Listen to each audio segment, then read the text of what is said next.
Bonjour, aujourd'hui nous allons voir cette thématique qu'est le perfectionnisme. Je ne sais pas si vous, dans vos équipes ou bien vous-même, vous pourriez avoir cette tendance d'être perfectionniste. Alors, ce qui est intéressant de voir, c'est que les perfectionnistes, ce sont des personnes qui vont essayer de vraiment faire la perfection, comme son nom l'indique, et puis ils vont vraiment aller dans les moindres détails pour que le travail soit vraiment bien fait. Et si je peux me permettre une comparaison, c'est comme si on roulait bien avec une Formule 1. Et une Formule 1, c'est une voiture de course qui est très délicate. Lorsqu'elle s'arrête au stand, elle a besoin de 20 techniciens pour changer les pneus, pour faire les choses. Il y a vraiment besoin de beaucoup de monde. C'est une voiture qui consomme 80 litres d'essence pour 100 km. Enfin bref, c'est une voiture qui est vraiment très rapide, très délicate et surtout hors de prix. Euh, Juste un ordre d'idée, une Formule 1 coûte environ à 2 500 000 francs. Alors, donc l'idée, ce serait peut-être de ne plus conduire une Formule 1, mais peut-être juste une Ferrari.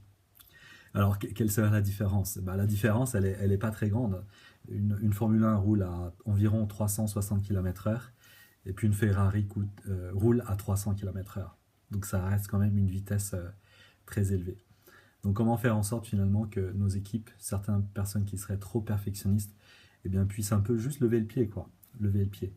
Et puis qu'ils puissent rendre un travail malgré tout qui reste très acceptable. Voilà un petit peu, voilà un petit peu le défi. Alors on peut essayer d'abord de comprendre quelles sont finalement les sources d'où viennent cette envie, mais très profonde finalement de vouloir rendre un travail absolument parfait. Alors les sources, il y en a deux sortes. Il y a une première source qui est en fait le fait de la sécurité. Donc l'idée c'est je me sécurise un maximum en rendant un travail parfait pour finalement qu'on ne puisse rien me reprocher. Donc inconsciemment, c'est souvent la raison qui fait que les perfectionnistes, ils veulent rendre un travail parfait en fait. Finalement, c'est pour essayer de ne pas recevoir un coup de bâton sur la tête. Une autre raison que nous pourrions trouver, ce serait pour finalement compenser un peu un manque de confiance et finalement eh bien, euh, que l'ego puisse grandir à travers le fait de faire un bon travail. Voilà. Et puis qu'on puisse nous donner du feedback positif sur ah, tu as bien travaillé. Ça, c'est une autre raison qui fait que certains pourraient être perfectionnistes. Voilà. Donc maintenant, nous allons voir comment faire eh bien, pour que nos équipes, ou même nous-mêmes, nous puissions sortir de ce cercle vicieux où il faut absolument faire du bon travail. Alors, une première chose qu'on peut faire avec nos équipes, c'est déjà de leur demander d'adapter leur vision en fonction du type de travail qu'ils ont à faire. Et si je peux prendre une métaphore, ce serait le fait de dire, voilà, qu'est-ce que vous avez besoin comme degré de qualité, comme degré de précision. Est-ce que vous avez besoin de votre simple vue, d'avoir des lunettes, d'avoir une loupe ou d'avoir un microscope?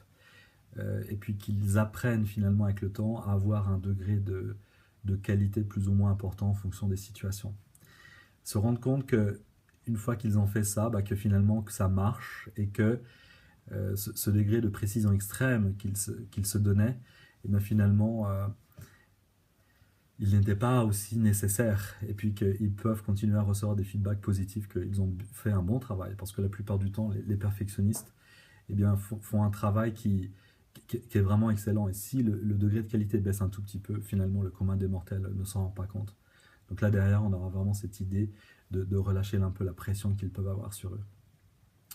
Et puis ensuite après ce sera pour eux adopter finalement une nouvelle perspective par rapport au travail et ce sera passé d'une vision où je suis centré sur moi, je fais le travail mais finalement pour moi, et finalement s'ouvrir pour finalement faire un travail mais pour servir autrui. Et là, ce sera intéressant parce qu'on verra vraiment une telle différence dans le fait d'avoir fait une tâche. Quand je fais quelque chose et il est destiné à autrui, finalement pour le servir, et bien là, on aura vraiment hmm, des bonnes vibrations, on aura vraiment de bonnes sensations. Par contre, quand je suis tourné vers moi et puis que je fais un travail, mais juste pour me sécuriser ou pour flatter mon ego, et ben finalement, le goût derrière sera vraiment différent. Sera vraiment différent. Donc finalement, apprendre à nos équipes à être moins introvertis et puis vraiment aller plus vers l'autre. Et ce sera qui fera que on passera du perfectionnisme à quelque chose qui est complètement différent, parce que vraiment à l'opposé, c'est cette dimension d'excellence. Oui, viser l'excellence. Donc finalement, l'excellence est là pour servir autrui, alors que le perfectionnisme est juste là pour me servir moi. C'est complètement une autre dynamique. Donc voilà le voyage qui est proposé pour passer du perfectionnisme à l'excellence. Merci beaucoup et à bientôt. Au revoir.